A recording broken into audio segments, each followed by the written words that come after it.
A house is more than four walls. It is security, identity and base for progress. 40 ವರ್ಷಗಳ ಹಿಂದೆ ಈ ದೇಶದ ಪ್ರಧಾನಿಯಾಗಿದ್ದಂತಹ ರಾಜೀವ್ ಗಾಂಧಿ ಅವರು ಈ ಮಾತನ್ನು ಹೇಳಿದ್ರು. ಆ ಮಾತನ್ನು ಹೇಳೋದಕ್ಕೂ ಮುಂಚೆ ಒಂದು ಬಹುಮುಖ್ಯ ಕಾರ್ಯಕ್ರಮವನ್ನು ಈ ದೇಶದ ಸಮಸ್ತ ಬಡವರಿಗೋಸ್ಕರ ತಂದಿದ್ರು.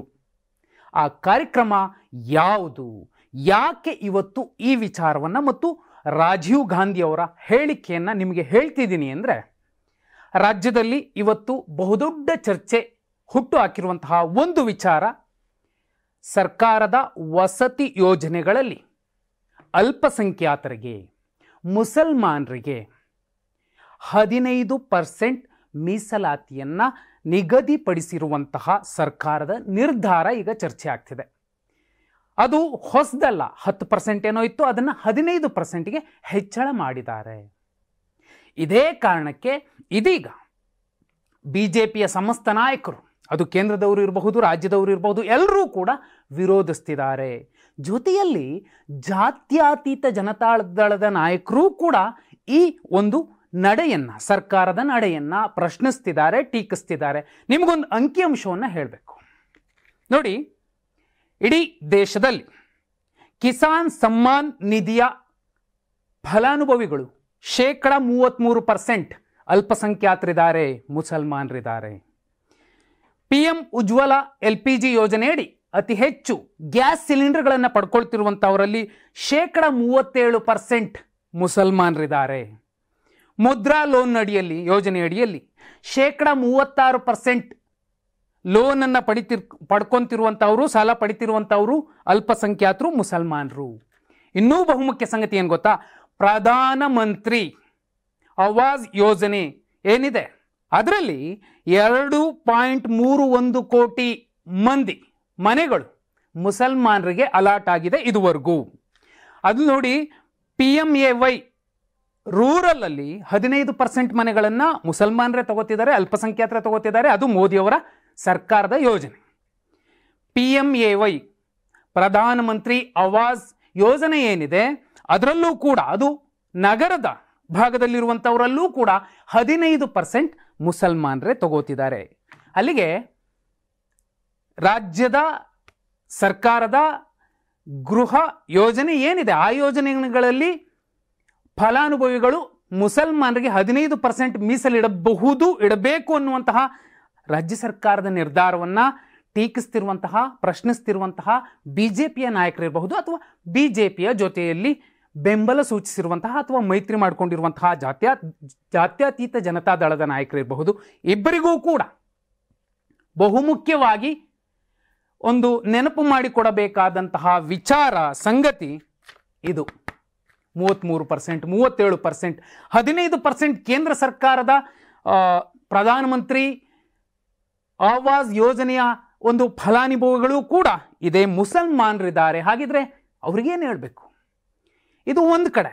ಮತ್ತೊಂದು ವಿಚಾರ ನೋಡೋದಾದರೆ, 1985ರಲ್ಲಿ ರಾಜೀವ್ ಗಾಂಧಿಯವರು ಮೊದಲ ಸಲ ಅವರ ತಾಯಿಯವರ ಗರೀಬಿ ಹಟಾವೋ ಯೋಜನೆಯನ್ನು ಸಾಕಾರಗೊಳಿಸಲಿಕ್ಕೆ ಸಮಸ್ತ ಬಡವರಿಗೆ, ಅದರಲ್ಲಿ ಬಹುಮುಖ್ಯವಾಗಿ ಸಾಮಾಜಿಕವಾಗಿ ಮತ್ತು ಶೈಕ್ಷಣಿಕವಾಗಿ ಹಿಂದುಳಿದಿರುವಂತಹ, ದುರ್ಬಲರಾಗಿರುವಂತಹ ದಮನಿತ ಸಮುದಾಯಗಳಿಗೆ, ಧ್ವನಿ ಇಲ್ಲದ ಸಮಾಜಗಳಿಗೆ ಮನೆಯನ್ನು ಕಲ್ಪಿಸಿಕೊಡ್ಬೇಕು ಅನ್ನೋ ಕಾರಣಕ್ಕೋಸ್ಕರನೇ ಈ ಇಂದಿರಾ ಆವಾಸ್ ಯೋಜನೆಯನ್ನು ತರ್ತಾರೆ. ಅದನ್ನು 20 ಸೆಪ್ಟೆಂಬರ್ 2016ರಲ್ಲಿ ಇಂದಿರಾ ಗಾಂಧಿ ಅವರ ಹೆಸರನ್ನು ತೆಗೆದುಹಾಕಿ ಆ ಯೋಜನೆಗೆ ಪ್ರಧಾನಿ ಮೋದಿಯವರು ಪ್ರಧಾನಮಂತ್ರಿ ಆವಾಸ್ ಯೋಜನೆ ಅಂತ ಹೆಸರು ಬದಲಿಸ್ತಾರೆ. ಅದೇ ಸಂದರ್ಭದಲ್ಲಿ ಒಂದು ಮಾತನ್ನು ಹೇಳ್ತಾರೆ, 2022ರ ಹೊತ್ತಿಗೆ ಈ ದೇಶದಲ್ಲಿರುವಂತಹ ಪ್ರತಿಯೊಬ್ಬರಿಗೂ ಕೂಡ ಮನೆ ಇರುತ್ತೆ, ಮನೆಯನ್ನು ಕಲ್ಪಿಸ್ತೀವಿ, ಸಬ್ಕಾ ಘರ್ ಅನ್ನುವಂತಹ ಒಂದು ಹೇಳಿಕೆಯನ್ನು ಕೊಡುವ ಮೂಲಕ ಎಲ್ಲರಲ್ಲೂ ಕೂಡ ಹೊಸ ಮನೆಯ ಕನಸಿನ ಬೀಜವನ್ನು ಬಿತ್ತಿದ್ದು ಇದೇ ಪ್ರಧಾನಿ ನರೇಂದ್ರ ಮೋದಿ ಅವರು. ಮೊದಲಿಂದ ಏನಿತ್ತು ಇಂದಿರಾ ಆವಾಸ್ ಯೋಜನೆಯಲ್ಲಿ ನೋಡಿ, ಅಲ್ಲೂ ಕೂಡ ಜೀತ ಮುಕ್ತರಾದವರಿಗೆ ಮನೆ ಕಲ್ಪಿಸಿಕೊಡ್ಬೇಕು, ಅವರಿಗೆ ವಿಶೇಷ ಸವಲತ್ತು ಕಲ್ಪಿಸಬೇಕು ಅನ್ನುವಂಥದ್ದು ಫಲಾನುಭವಿಗಳ ಪಟ್ಟಿಯಲ್ಲಿ ಅವರಿಗೆ ಮೊದಲ ಆದ್ಯತೆಯನ್ನು ಕೊಡ್ತಿದ್ರು. ಅದನ್ನು ಬಿಟ್ಟರೆ ದಲಿತರಿಗೆ ಮೊದಲು ಆದ್ಯತೆ ಇರ್ತಿತ್ತು. ಅದಾದ ಮೇಲೆ ಬಡತನ ರೇಖೆಗಿಂತ ಕೆಳಗಿರುವಂತಹ ಎಲ್ಲರಿಗೂ ಕೂಡ ಮನೆಗಳನ್ನು ಕಟ್ಟಿಕೊಡಬೇಕು ಅನ್ನುವಂತಹ ಒಂದು ಅಲಿಖಿತ ನಿಯಮ ಇತ್ತು. ಅದು ಕೂಡ ಎಲ್ಲ ಫಲಾನುಭವಿಗಳ ಪಟ್ಟಿಯಲ್ಲಿ ಅವರು ಕೂಡ ಇದ್ರು. ಇದಲ್ಲದೇನೆ ಅವತ್ತಿನಿಂದಲೂ ಕೂಡ 1985ರಿಂದಲೂ ಕೂಡ ಮುಸಲ್ಮಾನರಿಗೆ, ಅಲ್ಪಸಂಖ್ಯಾತರಿಗೂ ಕೂಡ ಇಂದಿರಾ ಆವಾಸ್ ಯೋಜನೆಯಲ್ಲಿ ಮೀಸಲಾತಿಯನ್ನು ಅಂದರೆ ನೇರವಾಗಿ ಕೊಡ್ತಿರಲಿಲ್ಲ, ಅವರು ಫಲಾನುಭವಿಗಳ ಪಟ್ಟಿಯಲ್ಲಿ ಬರ್ತಿದ್ರು, ಅವ್ರಿಗೂ ಸಿಗ್ತಿತ್ತು. ಆದರೆ ಈಗ ರಾಜ್ಯ ಸರ್ಕಾರ ಅಥವಾ ಕೇಂದ್ರ ಸರ್ಕಾರ ಎರಡೂ ಕೂಡ ಈ ದೇಶದಲ್ಲಿರುವಂತಹ ಪ್ರತಿಯೊಬ್ಬ ಪ್ರಜೆಗೂ ಕೂಡ ಮನೆಯನ್ನು ಕೊಡಲೇಬೇಕಾಗತ್ತೆ.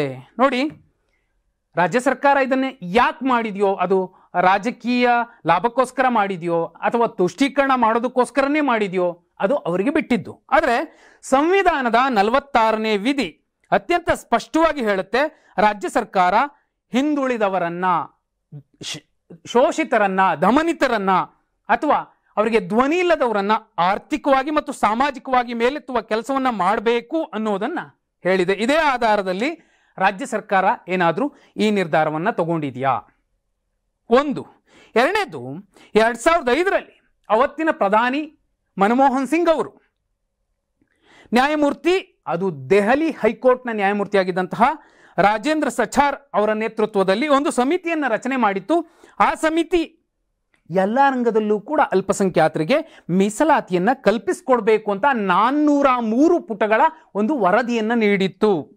ಆ ವರದಿ ಆಧಾರದಲ್ಲಿ ಕೊಟ್ಟಿರಬಹುದಾ? ಕೇಂದ್ರ ಸರ್ಕಾರ ಅದನ್ನು ಪಕ್ಕಕ್ಕಿಟ್ಟಿರಬಹುದು. ಆದರೆ ರಾಜ್ಯ ಸರ್ಕಾರ ಆ ವರದಿ ಆಧಾರದಲ್ಲಿ ಕೊಟ್ಟಿದೆಯಾ? ಆ ಥರದ ಅವಕಾಶಗಳಿದೆಯಾ? ಆದರೆ ಸಂವಿಧಾನ ಎಲ್ಲರಿಗೂ ಕೂಡ ಎಲ್ಲವನ್ನೂ ಕೂಡ ಕಲ್ಪಿಸಿಕೊಡ್ಬೇಕಾಗುತ್ತೆ ಅನ್ನೋದನ್ನ ಹೇಳುತ್ತೆ. ಇವತ್ತು ಜಮೀರ್ ಅಹಮದ್ ಖಾನ್ ಅವರು, ವಸತಿ ಸಚಿವರು ಮತ್ತು ಅಲ್ಪಸಂಖ್ಯಾತ ಸಚಿವರು, ಸ್ಪಷ್ಟವಾಗಿ ಒಂದು ಸಂಗತಿ ಹೇಳಿದ್ದಾರೆ. ವಸತಿ ಯೋಜನೆಗಳಲ್ಲಿ ಅಲ್ಪಸಂಖ್ಯಾತ ಸಮುದಾಯಕ್ಕೆ 15% ಮೀಸಲು ನಿರ್ಧಾರ ಈಗ ತಗೊಂಡಿರೋ ನಿರ್ಧಾರ ಅಲ್ಲ. 2019ರಲ್ಲಿ ಸಮ್ಮಿಶ್ರ ಸರ್ಕಾರ ಇತ್ತಲ್ಲ, ಆಗ HD ಕುಮಾರಸ್ವಾಮಿ ಅವರು ಮುಖ್ಯಮಂತ್ರಿ ಆಗಿದ್ರು. ಆಗ ಸಂಪುಟ ಉಪಸಮಿತಿ ಶಿಫಾರಸ್ ಮಾಡಿತ್ತು. ಅದರ ಆಧಾರದಲ್ಲೇ ಈ ಒಂದು ನಿರ್ಧಾರವನ್ನ ತಗೊಂಡಿದ್ದೀವಿ ಅನ್ನುವಂತಹ ಮಾತನ್ನ ಹೇಳ್ತಿದ್ದಾರೆ. ಇನ್ನೂ ಒಂದು ಮಾತನ್ನು ಹೇಳ್ತಾರೆ. 2021ರ ರಾಷ್ಟ್ರೀಯ ಅಲ್ಪಸಂಖ್ಯಾತರ ಆಯೋಗವೂ ಸಹ 15% ಮೀಸಲಾತಿ ಜಾರಿಗೊಳಿಸಬೇಕು ಅನ್ನೋದನ್ನ ಹೇಳಿತ್ತು. ಆ ಕಾರಣಕ್ಕೋಸ್ಕರನೇ ಆ ಅಂಶವನ್ನು ನಾವು ಮುಂದಿಟ್ಕೊಂಡಿದ್ದೀವಿ. ಆದರೆ ಪ್ರತಿಪಕ್ಷಗಳು BJP ಮತ್ತು JDS ಇದನ್ನ ವಿರೋಧಿಸ್ತಿದೆ ಅನ್ನೋ ಮಾತನ್ನ ಹೇಳ್ತಿದ್ದಾರೆ. ಇದೆಲ್ಲವೂ ಕೂಡ ರಾಜಕೀಯ ಹೇಳಿಕೆ ಮತ್ತು ಟೀಕೆ ಅಥವಾ ಪ್ರತಿ ಟೀಕೆ ಅಂತಾನೆ ಅನ್ಕೊಳ್ಳೋಣ. ಆದರೆ ಸಂವಿಧಾನದ 19(1) ಈ ವಿಧಿಯ ಪ್ರಕಾರ ಪ್ರತಿಯೊಬ್ಬ ಭಾರತೀಯನಿಗೆ ವಾಸಿಸುವ, ಬದುಕು ಕಟ್ಟಿಕೊಳ್ಳುವ ಹಕ್ಕನ್ನು ನೀಡಿದೆ. ಹಾಗಂತ ಎಲ್ಲೋ ನಿಂತ್ಕೊಳ್ಳೋದು, ಯಾವುದೋ ಮರದ ಕೆಳಗಡೆ ವಾಸಿಸೋದು ಅಲ್ಲ. ಅತ್ಯಂತ ಸ್ಪಷ್ಟವಾಗಿ ಹೇಳಿದೆ, ಅವನಿಗೆ ಎಲ್ಲ ರೀತಿಯ ಸವಲತ್ತುಗಳನ್ನು, ಅದು ನೀರಿರಬಹುದು, ವಿದ್ಯುತ್ ಇರಬಹುದು, ನೈರ್ಮಲ್ಯ ಸಹಿತ ವ್ಯವಸ್ಥೆಯನ್ನು ಕಲ್ಪಿಸಿಕೊಡ್ಬೇಕಾಗಿರುವಂಥದ್ದು ಆಯಾಯ ಸರ್ಕಾರಗಳ ಹೊಣೆಗಾರಿಕೆ ಅನ್ನೋದನ್ನ ಸ್ಪಷ್ಟವಾಗಿ ಹೇಳಿದೆ. ರಾಜ್ಯ ಸರ್ಕಾರ 15% ಅಲ್ಪಸಂಖ್ಯಾತರಿಗೆ ಅಥವಾ ಮುಸ್ಲಿಮರಿಗೆ ವಸತಿ ಯೋಜನೆಗಳಲ್ಲಿ ಮೀಸಲಾತಿಯನ್ನು ಹೆಚ್ಚಿಸಿದೆ ಅನ್ನುವಂತಹ ಬಹುದೊಡ್ಡ ಚರ್ಚೆ ನಡೀತಿದೆ. ಆದರೆ ಸೈಲೆಂಟ್ ಆಗಿ ಮೇ 22 ಇದೇ 2025ರಲ್ಲಿ ಇದೆಲ್ಲದರ ಮಧ್ಯೆ ಇದೇ ಮೇ 22ನೇ ತಾರೀಕು 2025ನೇ ಇಸ್ವಿ ಕೇಂದ್ರ ಸರ್ಕಾರ ಎಕನಾಮಿಕಲಿ ವೀಕರ್ ಸೆಕ್ಷನ್ಗೂ ಕೂಡ ಇದೇ ರೀತಿ 4% ಮೀಸಲಾತಿಯನ್ನು ಹೆಚ್ಚಿಸಿದೆ. ಅದು ಗೃಹ ಯೋಜನೆಯ ಫಲಾನುಭವಿಗಳಾಗಲಿಕ್ಕೆ. ಆ 4%ಅನ್ನು ಕೇಂದ್ರ ಸರ್ಕಾರ ಬೇಕಿದ್ರೆ ದಲಿತರಿಗೆ ಕೊಡಬಹುದಿತ್ತು, ಇನ್ನೂ ಹೆಚ್ಚಿಗೆ ತಗೊಳ್ಳಿ ಅಂತ, ಅಥವಾ ಹಿಂದುಳಿದವರಿಗೆ ಕೊಡಬಹುದಿತ್ತು. ಅಲ್ಪಸಂಖ್ಯಾತರಿಗಂತೂ BJP ಒಪ್ಪಲ್ಲ. ಆದರೆ ಈ ದಲಿತ, ಹಿಂದುಳಿದವರನ್ನ ಪಕ್ಕಕ್ಕಿಟ್ಟು ಎಕನಾಮಿಕಲಿ ವೀಕರ್ ಸೆಕ್ಷನ್ಗೆ ಸೈಲೆಂಟ್ ಆಗಿ ಕೊಟ್ಟಿದೆ ಅನ್ನೋದಾದರೆ ಅದು ತಪ್ಪಲ್ಲ. ಅನ್ನೋದಾದರೆ ಇಲ್ಲಿ ರಾಜ್ಯ ಸರ್ಕಾರ ಅಲ್ಪಸಂಖ್ಯಾತರಿಗೆ ಗೃಹ ಯೋಜನೆಯ ಫಲಾನುಭವಿಗಳ ಪಟ್ಟಿಯಲ್ಲಿ 15% ಮುಸಲ್ಮಾನರು ಇರಬೇಕು ಅನ್ನುವಂತಹ ಒಂದು ನಿರ್ಧಾರಕ್ಕೆ ಬಂದಿರೋದು ತಪ್ಪ.